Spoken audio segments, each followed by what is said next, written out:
My name is Dr. Rachel Chapman from Melbourne Polytechnic in Melbourne, Australia. I'm going to talk to you today about a study I conducted as part of my PhD research on gender in early childhood education. To start off, I want to define three key terms that I use fairly often throughout this presentation.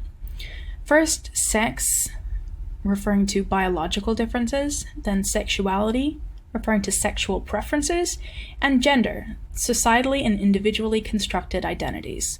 These three terms are often conflated and misunderstood, so I thought it was important to set that out right at the start of the presentation so you know what I'm talking about.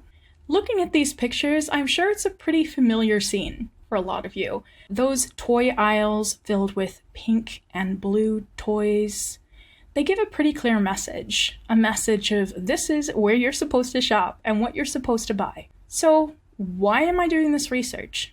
What's the importance? What's the problem? Some theories suggest that children begin to recognize gender between the ages of 3 and 5, and that messages around them communicate gender role expectations. And you can see pretty clearly from this example those messages, or at least through resources and materials. But the messages come from everywhere.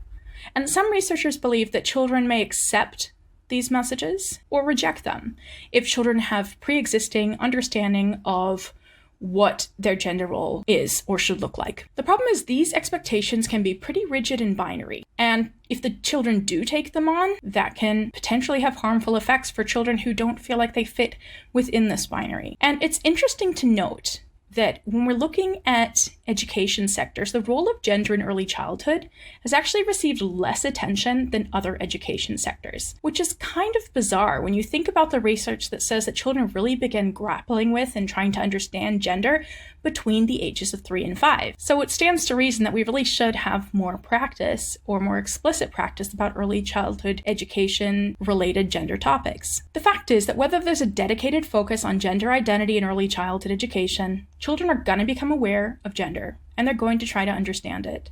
So it then becomes the educator's role to provide a context that doesn't limit current or future opportunities through gender stereotypes. But with that comes its own challenges. Information about gender development, identities, and inequalities is often inaccessible to early childhood educators, and it then can leave them reliant on a few outlets for knowledge about gender. Why do I say it's inaccessible? Because a lot of research is based in academia and ways of accessing materials that may not be accessible to the general public. So this then can lead to a few situations. Educators may have to draw on personal experience, and that personal experience can be fraught with biases. Everyone has biases they've developed based on our own life experiences. So what do we believe about gender and the way that it develops? Their knowledge can stem from their degree in higher education, their tertiary training, or professional developments they've undertaken. And research has found that access to gender content in higher education and in tertiary programs is inconsistent. And then finally, within the actual early childhood education setting, through their peers and their coworkers, that can be fraught in itself, because everyone has their own biases, so trying to navigate the space of gender together can be complicated. And I'm going to talk a little bit more about that later on. Next, we have this complicated issue. In Australia, we have the National Early Years Learning Framework, and that is basically our framework on the outcomes that we would like to achieve for children in early childhood. It doesn't tell us what to do, but it gives some suggestions on what we might do. However, when it comes to gender, it is only present in the EYLF 3 times. You can see I've done the little search bar there, it's true. One of them is underneath outcome 1, the sense of identity, as part of a long list of what might be listed under sense of identity. The other 2 are listed in the definition of inclusion. So this doesn't really give educators a lot to go on in terms of suggested practice and how to apply it in their settings. So now we look at my research. My research consisted of 12 early childhood educators from Melbourne, Australia, and 2 of the developers of the EYLF, because I wanted to find out a little bit of background on the process of developing the framework and why gender was covered in the way that it was. So the purpose of this study was to give early childhood educators a voice and to find out about their experiences with gender in their settings.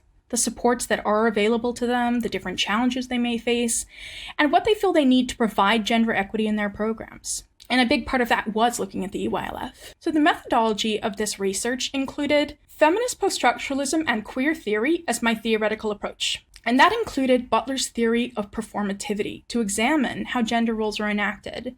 And that suggests that a person's enactment of gender in turn creates the idea of gender in itself. My data was analyzed through first thematic analysis, which was used to actually group information and analyze the participants' responses.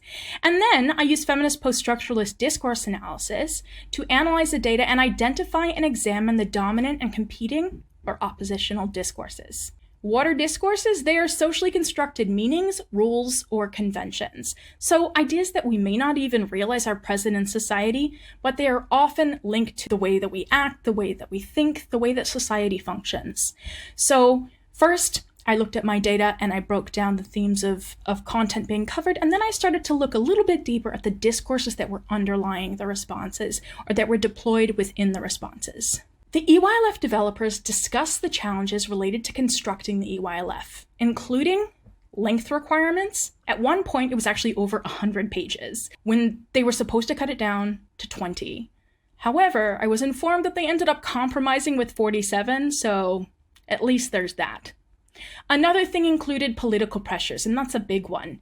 And those pressures were on not including ideas that may be seen as contentious or that the general public would not understand. And as developer 2 stated, the politicians do make the final decisions.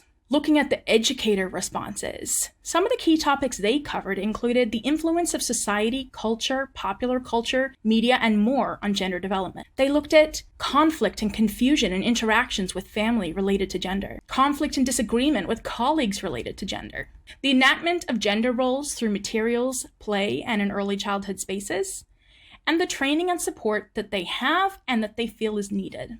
Finally, there was a lot of conflation between the terms gender, sex, and sexuality, as I mentioned at the start. One big focus in the responses was on gender neutrality. And gender neutral is a term you've probably heard a fair bit because it is talked about a lot in practice, providing gender neutral environments. Some participants talked about the goal of practices around gender in relation to striving for gender neutral environments. They wanted to provide environments that focused on the individual. Regardless of whether you're male or female, we really don't talk about male and female, Rose said. Other participants reflected on the way that identifying as a particular gender can be very important for some children, particularly for those who may be transgender or gender diverse. Jean pointed out that the role that gender symbolism plays for people who need to identify as a particular gender, putting on the cloak of gender in order to feel like they're really themselves. She's conscious that in trying to actually reduce the presence of gender in the classroom, she might actually be depriving some children of the opportunity that they need in order to explore their feeling that they're in one gender and that they belong to it. Next came examining discourses. And there were a lot of discourses present in the responses and being deployed within the participants' responses. I grouped them together by key discourses in 2 categories: the constraining discourses and the enabling discourses. So the discourses that constrain practice or that work to stop practice around gender and developing a pro-diversity space. And then the discourses that enable or help to develop pro-diversity spaces. So we'll look at constraining first. The first constraining discourse is seeing gender as contentious. Many participants referred to the politically fraught, contentious, and controversial nature of work around gender in early childhood. And this research examined the way particular positions, including those that are seen as political, radical, feminist, or queer, are considered to be having an agenda, while the status quo or normative positions are considered as neutral, despite them also having values embedded. This can be further complicated by policy. Political pressures associated with work around gender may influence the early childhood educators directly or indirectly. If we think about the EYLF and the political implications of what went into it, that is an indirect impact on early childhood educators and their practice. That being said, silences in the EYLF around gender can also be an opportunity to enable practice. Silence doesn't always constrain. Sometimes a space can then lead to opportunities for educators to fill it. Next, we have childhood innocence. Several participants expressed the view that children are too innocent to discuss their gender identities. So developmental theories, in particular developmentally appropriate practice, often view childhood through the lens of underlying discourses of childhood innocence. which is often equated with sexual immaturity. Educators deploying these discourses may believe that children need to be guarded from aspects of sexuality and gender in order to protect their innocence. As gender and sexuality are commonly linked, innocence discourses may frame work around gender and sexuality as a threat to children's innocence. Sexualization was also linked, indicating the perceived connection between gender, sex, and sexuality. So the idea of children as too innocent to be introduced to these topics may cause educators to think that their work around gender is inappropriate or contribute to societal forces leading to the increased sexualization of children. Discourses of sexualization and innocence often intersect, and they may work to constrain practice around gender and sexuality. They can also, though, enable it, as educators who strive to provide children with context to explore gender in what they see as an age-appropriate way, may then attempt to do this. Next, we have the enabling discourses. Equity and inclusion. Some educators indicated they did not plan a specific program around gender. However, it was evident that in the responses of some participants, despite the lack of pre-designed gender programs, they attempted to be vigilant around the enacting of gender in their settings, particularly in looking for gender stereotypes. Gender neutrality was mentioned as another strategy used by several participants to achieve gender equality. And neutrality was referred to in participants' responses in relation to removing gender stereotypes, developing gender-neutral spaces, and in some cases attempting to remove gender itself. Another common focus among the participants was the provision of materials and resources that reflect equity. The next discourse is the deconstruction of binaries. This discourse focused on the need for gender-expansive practices instead of gender-neutral practices. Some participants discussed gender in binary terms, meaning one or the other. Others recognized there was a binary, whether natural or constructed, and worked to oppose it in different ways. By deconstructing the binary and offering gender-expansive environments, it creates a space where children and educators working in it can explore gender openly, which in turn invites more opportunities for children and educators to explore gender outside of the binary. The third discourse is a whole-setting approach to gender.